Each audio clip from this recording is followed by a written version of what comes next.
പ്രത്യേകിച്ചൊന്നും ഇനി നേടാനില്ല. ലോകത്തെ അതിജയിച്ചവനാണ്.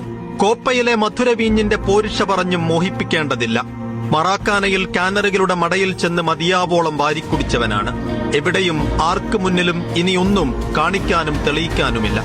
വെറുതെ ഒരു ആർഭാടത്തിന് അല്ലെങ്കിൽ യാത്ര പറഞ്ഞിറങ്ങുമ്പോൾ ഒരു ഗരിമയ്ക്ക് ലയണൽ മെസ്സിക്ക് ഈ കോപ്പ വേണം. നഷ്ടപ്പെടാനൊന്നുമില്ല. സമ്മർദ്ദങ്ങളോ ആശങ്കകളോ തെല്ലുമില്ല.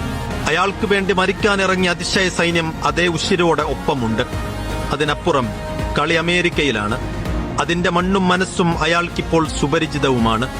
അറേബ്യയുടെ വിളിക്കുത്തരം നൽകാതെ അമേരിക്കയിലേക്ക് വിമാനം കയറിയതിനുള്ള കാരണങ്ങൾ തേടിയിരുന്നതാണ് കായിക ലോകം. ഈ കോപ്പയും പിന്നാലെ വരുന്ന ലോകകപ്പും നടക്കുന്നത് അമേരിക്കയിലാണ്. എല്ലാം കണക്കുകൂട്ടിയാണ് അയാൾ ആ മണ്ണിൽ കാലുകുത്തിയതെങ്കിൽ ലയോണൽ മെസ്സിയുടെ ദാഹവും വീര്യവും മോഹവും അടങ്ങിയിട്ടില്ലെന്ന് ഉറപ്പിച്ചോളൂ. അയാളുടെ അത്യാർത്തിയാൽ കത്തിയാളുന്ന പടക്കളങ്ങളാകുമോ ഈ കോപ്പയും ബാക്കിയാക്കുന്ന സുന്ദര കാഴ്ച.